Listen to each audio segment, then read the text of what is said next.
We are blessed to have an absolutely glorious day to gather today.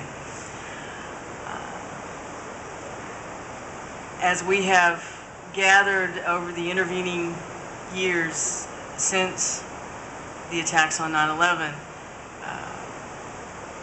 I know we have listened to speeches, we have spoken names, we celebrated with the gift of music last year. We have cried together. We've shared with each other where we were and what we were doing when we heard the news.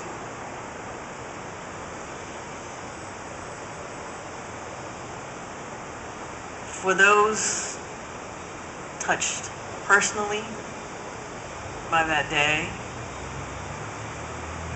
we know that the pain may recede, but it never goes away. For those rest of us who experienced that day just as Americans, we know that it will always be in our hearts. I don't know about you, but as the national anthem was sung and that ambulance went by, the hair stood up on the back of my neck. And I thought about all of those first responders running into that building who never came out again. All the people who got up and ate breakfast and kissed their family members and boarded a plane or went to work.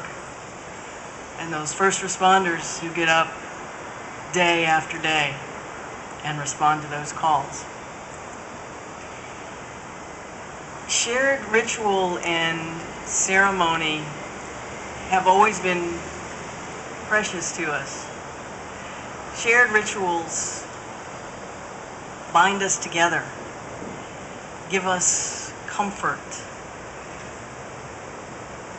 give us a sense of belonging and placement in the passage of time. Where we were when we first heard about what was happening on September 11th, 11 years ago, will always be with us. But isn't it strange that it's tragedies that do that? I was a very small child when a president was assassinated, but I know where I was in class. I assume that those who heard the news about Pearl Harbor know exactly where they were and what they were doing, and it marked them in their memories. But in an odd way, these kind of events strengthen us as well. Remember what it felt like immediately afterwards when we got over the shock, when we got over the pain, that first response of how it brought us together as Americans, united, one people,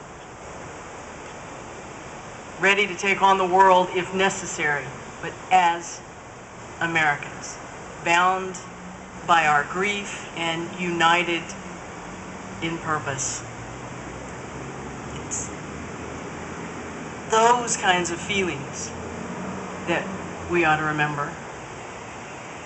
It's those kind of moments that we ought to hold in our hearts. Not the pain, not the fear, but that unity of purpose, of wanting to do something, anything, to help each other. We come together not because we cannot forget. We come together every year because we choose to remember. And we will continue to to come together because we choose to remember. Once again, it is my honor to thank the Catuzzi family for giving us this gift of a memorial place to remember. And to remind them that this park, this memorial, is a place of life every day, where kids come to play, where families come to walk their dogs, people come to eat and enjoy music and enjoy life. Life goes on, and you have made that circle complete here again in Houston. Thank you.